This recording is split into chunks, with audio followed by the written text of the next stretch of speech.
All right, so goal setting theory is the next kind of approach we're going to talk about, and this is the motivational theory. This has been shown to work in all kinds of jobs, in all kinds of cultures, around the world. It doesn't matter. If you set this up in the right way, you will get motivation. And here's the basics of goal setting theory. Goals must be specific and difficult. So specific goals are better than do your best goals. So for this particular class, for example, you want to have a specific goal in mind, not some just general like, hey, I want to do well in the class. No, have a specific target in mind. Also, you want to have goal difficulty. Difficult goals are better than easier goals. And then the question is, how difficult is difficult? And it depends. There is no right answer for that. It's what you think if you're doing goal setting for yourself, or it's how difficult they perceive it if they're teammates or employees that you're setting it for. But difficult goals give you more kind of persistence and effort towards the goal.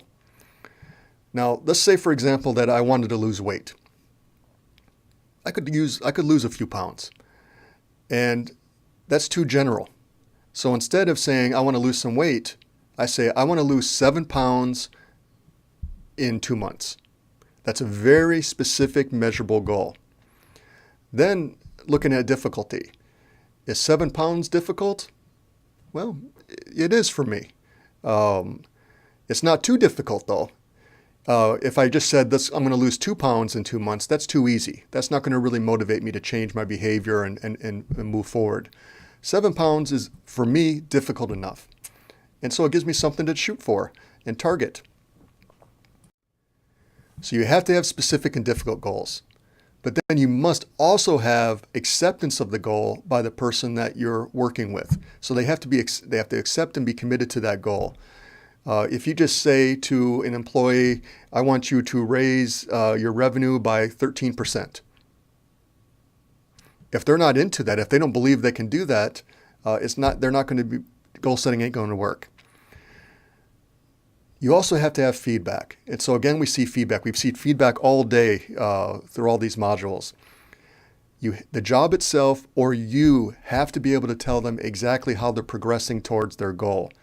That leads to more persistence. It leads to more effort. And so if you have these conditions, specific goals, a difficult goal, if you have acceptance and feedback, it will be successful. Put that into action in terms of a very practical approach. Well, they have this thing called SMARTer goals. And research shows that 97% of companies that implement these sort of things are more successful. And so when you're thinking about setting goals for yourself or setting goals for your team or working with your teammates to set goals, you want to make sure that you set them up in a smarter way. So S, specific, very, very specific about how, where, when, and all that kind of stuff gets implemented in the goal setting process. It should be measurable. It should be achievable. So again, this is getting at the difficult kind of component. It should be relevant. So within the employee's control, you should have some time frame involved. So remember when I said I want to lose 7 pounds, I can't remember exactly what I said. I think it was 2 months. I had a specific time frame that was going on. It needs to be exciting. And so in other words, the employees have to be committed to it and you need to review it. In other words, you have to provide feedback, or the job itself has to provide feedback to the person working towards their goal. And so you think about my weight loss goal. It's a very specific number. It's measurable. I can tell exactly, how much weight I'm losing at any time. It's achievable. It's under my control, so it's relevant. There's a time date on there. I want to do it in 2 months. I am committed to it, so it's exciting to me.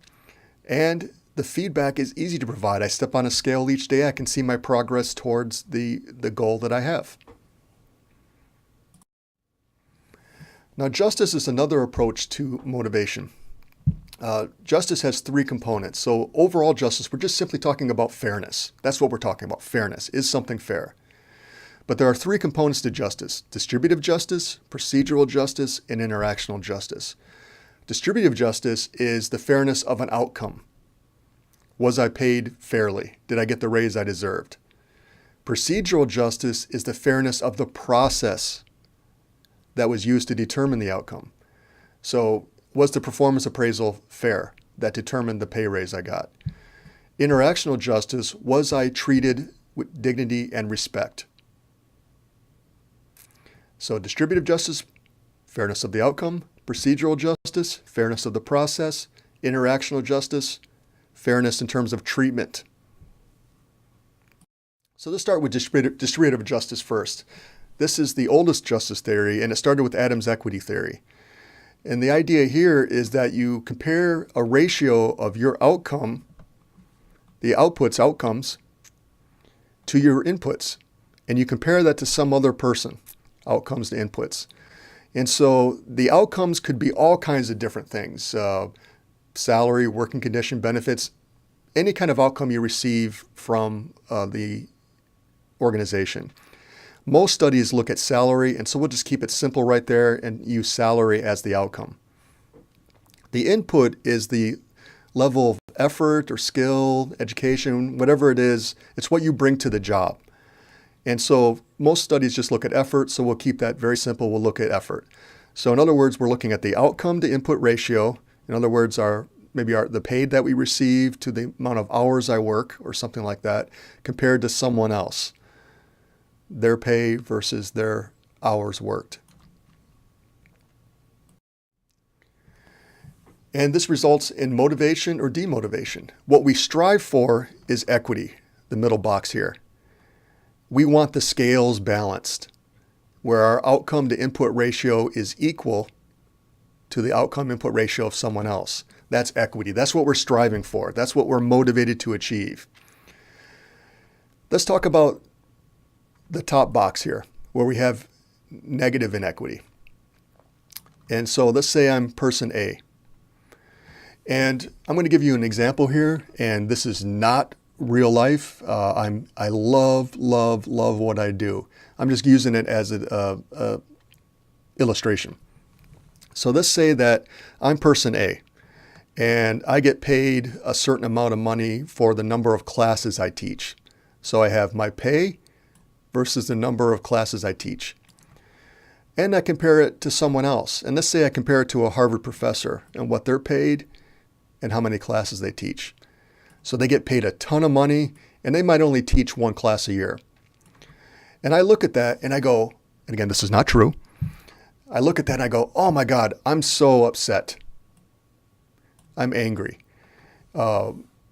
My outcome to input ratio is less than them. I get paid way less, and I teach way more compared to someone at Harvard. So I'm upset, and I'm motivated to reduce that negative inequity. On the other hand, there's positive inequity, and that would be for person B. So if I'm the Harvard professor and I compare myself to the other person, maybe I feel a little bit of guilty about it, but it's not going to motivate me too much. It's not like I'm going to give money back or ask to teach more classes. I might just feel a tad bit guilty. But negative inequity, the part we're talking about with this, where I'm this person here and I'm less than what the other person has, that's what truly motivates me to make a change. So what can I do? How do I restore the balance between myself and the other person? Well, here's what the research shows we do. We could change the inputs. So again, we're looking at the output to the input ratio compared to someone else. Maybe to balance the scales between me and the Harvard professor, maybe I reduce the input that I give to the class. So I reduce the quality that I have. Maybe I show up and I just show a video during class, or maybe I don't even show up at all, I'm absent. That would balance the scales a little bit more, making our output to input ratio more equal. Of course, I'm not going to do that. But that's what some folks do. They're unhappy with the pay they're receiving compared to how much they're working compared to someone else. And so because of that, they reduce their level of effort. They are absent more. They work less hard, all that kind of stuff. You could also ask for outcomes. And so I'm not happy with the pay I'm getting. Again, this is not true. I'm unhappy with the pay I'm getting compared to the Harvard professor, so I ask for a raise. That would balance the scales more. So now I have this input and this output ratio, outcome to input ratio, and it's more balanced with the Harvard professor. I could distort the inputs or outcomes of a comparison other. So psychologically, I could say, well, that Harvard professor, there's a lot of pressure on them to do a lot of cases and all that kind of stuff, and I wouldn't want that. So maybe it's okay that I have a negative kind of ratio compared to them. I could also select a different comparison other. So maybe the Harvard professor is not the most appropriate person to compare myself to. Maybe I need to compare myself to someone else in the School of Business here at NIU. Maybe I need to compare myself to the University of Illinois Chicago faculty, or someone at the University of Illinois. These are more comparable schools to us. And if I do that, I might see, hey, wait a minute, the amount of classes they teach and the amount of money they're making is fairly equal to me. And because of that, I'm satisfied. And one final thing I could do is if I'm unhappy with my pay compared to what I input compared to someone else, I could quit. I could leave the firm. And that's what often happens when people experience unfairness in terms of distributive justice. Now, procedural justice is the fairness of the procedure, not the outcome. So distributive justice was the fairness of the outcome. Procedural justice is the fairness of the process. And what most folks look at when they're investigating this is the fairness of a performance appraisal system. That's what they commonly look at, but it could be a fairness of any process. And the components of a fair process are this idea that I have a voice in the things that affect me. It's consistent. It's free from bias. And so it's implemented the same way to everyone. It's accurate and it's correctable. If there's a mistake and there's something wrong about it, it can be redone. And procedural justice is crucial. And this is because if you see the bottom part of the slide here, distributive and procedural justice have different kind of outcomes that are affected. So distributive justice, fairness of the outcome, is important for individual outcomes like pay. Like, am I satisfied with the pay I'm getting? Or am I satisfied with the promotion I received? Procedural justice is important for overall organizational processes. Things like, am I committed to the company? Do I trust my company and my supervisor? Am I loyal to it? Do I do OCBs, organizational citizenship behaviors? Do I quit? These sort of things are very, very impacted by procedural justice, the fairness of the process. And then we have interactional justice. This is the most recent kind of fairness approach to motivation that we looked at. And interactional justice is the fairness of the treatment you receive. Am I being treated with dignity and respect? And the research that's been done on this shows this has a tremendous impact on how we react to management and how we react to the organization. This is actually the area that I study the most. And we see all kinds of negative outcomes if someone is perceived that they're not treated with dignity and respect. They quit, they're absent more, they retaliate against the supervisor, they retaliate against the company, they steal from the company, they do all these negative things when people perceive they're not treated with dignity and respect.